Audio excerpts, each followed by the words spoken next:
दोस्तों आज की इस वीडियो में मैं आपको दो महाद्वीपों में स्थित दुनिया के सबसे बड़े देश रशिया के भूगोल के बारे में बताऊंगा। यानी कि आज हम बेसिक ज्योग्राफी ऑफ रशिया को पढ़ने वाले हैं। दोस्तों रशिया की स्थिति की आप बात करोगे तो बड़ी इंटरेस्टिंग है, क्योंकि ये जो है पूर्वी गोलार्ध और उत्तरी गोलार्ध यानी कि नॉर्दर्न हेमिस्फेयर, ईस्टर्न हेमिस्फेयर के अंदर फैला हुआ है।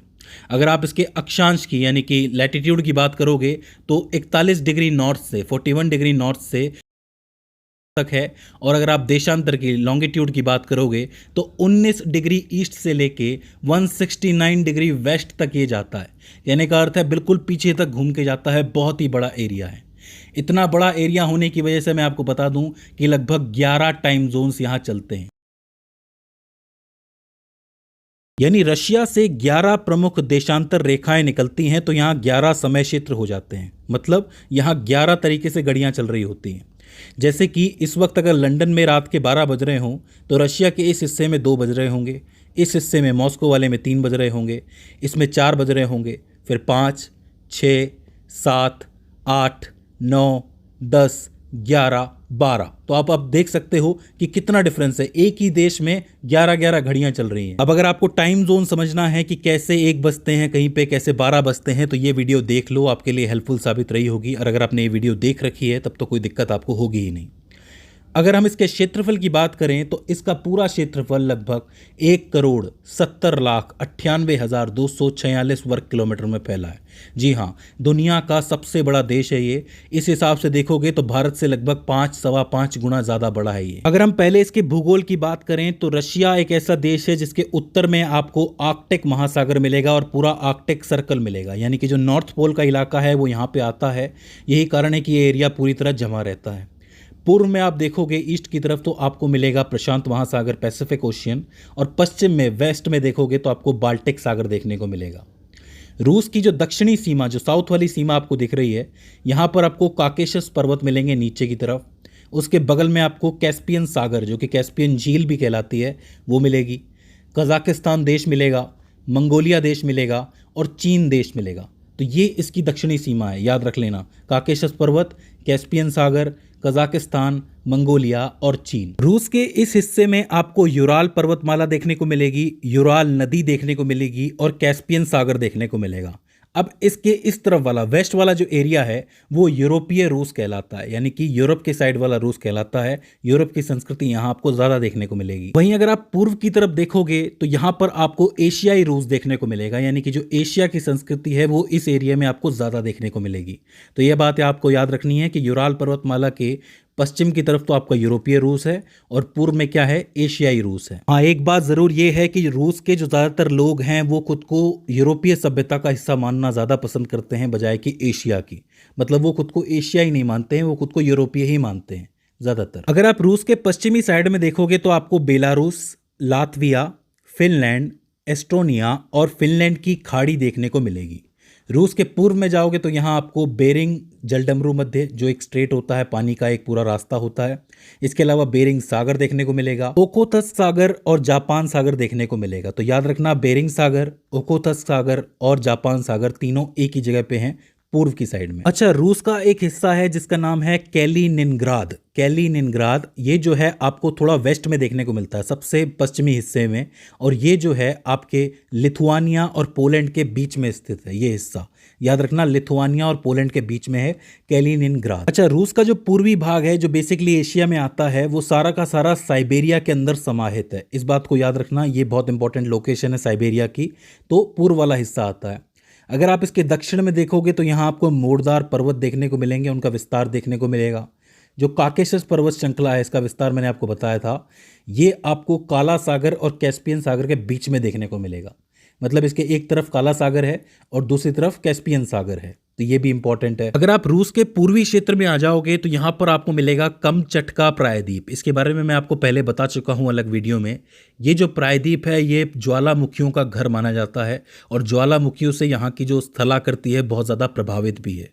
तो मतलब यहाँ पे भूकंप भी आते रहते हैं और ज्वालामुखी भी फटते रहते हैं। तो इंपॉर्टेंट हो जाता है कमचटका प्रायद्वीप। एक विशेष बात यह है कि रूस के यूरोपीय भाग में कैस्पियन सागर मौजूद है और एशियाई भाग में बैकाल झील अवस्थित है। इसका अर्थ यह है कि जो कैस्पियन सागर है वो विश्व की सबसे बड़ी झील है और बैकाल जो है वो विश्व की सबसे गहरी झील है। तो मतलब विश्व की सबसे बड़ी और विश्व की सबसे गहरी दोनों झीलें कहाँ मौजूद है? रूस के अंदर है। एक पूर्वी साइड में है, एक पश्चिमी साइड के अंदर है। तो ये चीज़ आपको याद रखनी है। रूस का जो आपको स्थलीय विस्तार देखने को मिलता है ये बहुत ज़्यादा है। यही कारण है कि यहाँ की जलवायु ज़्यादातर आपको स्थलीय देखने को मिलेगी। मतलब कुछ ऐसा हिस्सा है रूस का मध्य के अंदर स्पेशली, वो महासागर की जलवायु से प्रभावित नहीं होता है, वो सिर्फ स्थल की जलवायु से प्रभावित होता है, क्योंकि ये मध्य वाला हिस्सा जो है वो महासागरों से बहुत दूर है। यही कारण है कि ये स्थलीय जलवायु से प्रभावित है। बाकी जो आपको ध्रुवीय क्षेत्र नज़र आ रहा है आर्कटिक सर्कल, यहाँ पे पड़ती है बहुत ज़्यादा ठंड, और ठंड पड़ने की वजह से जो एरिया है पूरी तरह जमा हुआ है बर्फ़ के अंदर। न सिर्फ यहाँ पे ज़मीन पे बर्फ़ जमी हुई है, बल्कि यहाँ पर जो पानी है आर्कटिक महासागर का वो भी जम जाता है। यही कारण है कि यहाँ कोई विशेष बंदरगाह नहीं बनाया गया है। बंदरगाह वहीं बनाया जाता है जहाँ पे आप साल भर बिजनेस कर सको। यहाँ पे गर्मियों में तो थोड़ा पानी पिघल जाता है, पर सर्दियों में जमा रहता है, तो मतलब 6 महीने काम बंद ही रहेगा। इसके अलावा रूस के कुछ एक आंतरिक भाग ऐसे भी हैं जहां पर आपको गर्मियों में गर्मी देखने को मिलती है और सर्दियों में बहुत ठंड देखने को मिलती है। मतलब वहां पे बैलेंस होके चलता है मामला, एक तरीके से समशीतोष्ण मामला आप कह सकते हो। लेकिन जो बिल्कुल बीच में एरिया है वहाँ पर समुद्र का प्रभाव देखने को नहीं मिलता है, इस वजह से यहाँ पे मानसून आता नहीं है, और इस बीच वाले हिस्से में आपको रेगिस्तान देखने को मिलेगा। जी हाँ, रूस जो कि बर्फ़ से बना हुआ है वहाँ आपको रेगिस्तान भी देखने को मिलेगा। तो आप सोच सकते हो कितनी विविध जलवायु है वहाँ की। याद रखना ये रेगिस्तान दक्षिण मध्य हिस्से के अंदर मौजूद है, क्योंकि यहाँ तक जो वर्षा ऋतु है वो पहुँच नहीं पाती है, क्योंकि जो प्रभाव है वो पहुंच नहीं पाता है महासागरों वाला। जो हवाएं आती हैं नमी लेके वो पहुंच नहीं पाती है। जैसा कि मैंने आपको बताया कि मोड़दार माउंटेन यहाँ पे मौजूद है, मतलब पहाड़ी श्रृंखलाएं बहुत सी हैं, तो टकरा टकरा के पहुंच ही नहीं पाती हैं। अगर रशिया के इस खनिज संसाधनों के बारे में बात की जाए तो ये आपको यूराल पर्वतीय क्षेत्र जो दिख रहा है ये पर्वतमाला है, और इसके आसपास की भी पर्वतमालाएं हैं, ये भरी पड़ी हैं खनिजों के साथ, खनिज संसाधनों के साथ। इस जगह पर एक क्षेत्र है जो कि है मैग्नीटोगोर्स्क। इस मैग्नीटोगोर्स्क के अंदर बहुत अच्छा गुणवत्ता वाला लो एस्क निकलता है, मतलब अच्छी क्वालिटी वाला। इसके अलावा इसी क्षेत्र के अंदर आपको और भी लो एस्क के छोटे मोटे क्षेत्र मिल जाएंगे। वहाँ से भले लो क्वालिटी का निकलता है लेकिन बहुत सारा निकलता है। यही कारण है कि ये जो यूराल क्षेत्र है यहाँ पर लौह इस्पात उद्योग का बहुत ज़्यादा विकास हुआ है। इसके अलावा जो मॉस्को है और सेंट पीटर्सबर्ग है यहाँ पर औद्योगिक केंद्र बन पाए हैं। ये बहुत इंपॉर्टेंट चीज़ है। यहाँ पर 2 शहर हैं, एक तो है तुला। तुला जो है वो रूस का पीटर्सबर्ग कहा जाता है। जैसे आपको पता है कि यूएसए के अंदर भी एक पीटर्सबर्ग है, वहाँ से लो इस्पात निकलता है अच्छी खासी तादाद में, उसकी वजह से वहाँ पर उद्योग भी निर्मित हो गए। वैसे ही तुला को भी कहा जाता है रूस का पीटर्सबर्ग। इसके अलावा एक जगह और है जो कि है इवानोवो के नाम से मशहूर है। इवानोवो को रूस का मैनचेस्टर कहा जाता है, क्योंकि यहाँ से कपड़ा बहुत ज़्यादा उत्पादित किया जाता है।